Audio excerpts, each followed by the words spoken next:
Bonjour! Dans la vidéo d'aujourd'hui, je vais vous montrer comment nettoyer le châssis et les roues du Mova 1000.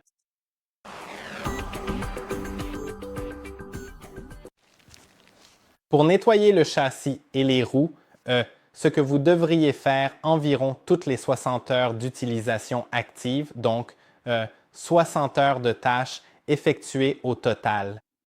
L'application vous le signalera.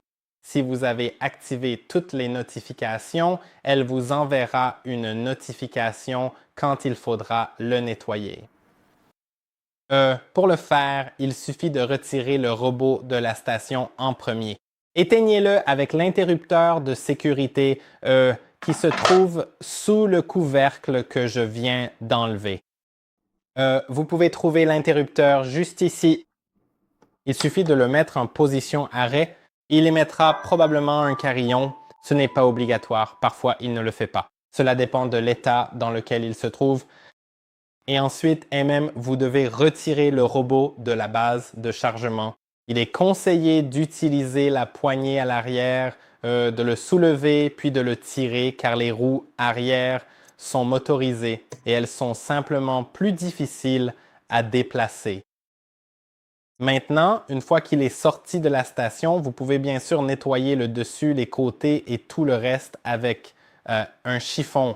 Cela peut être un chiffon humide, simplement humide ou imbibé d'alcool isopropylique, ou bien cela peut être juste un chiffon sec si le robot est déjà mouillé. Maintenant, les roues doivent être nettoyées avec une brosse.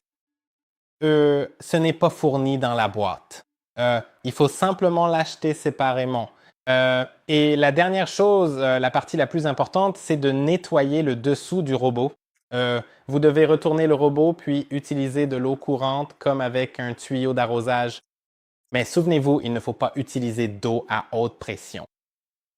Assurez-vous que ce soit à basse pression parce que il est résistant à l'eau selon la norme IPX6 et pas à un niveau supérieur, ce qui signifie qu'il ne peut pas être nettoyé avec de l'eau à haute pression et que l'eau à haute pression pourrait aussi endommager les lames.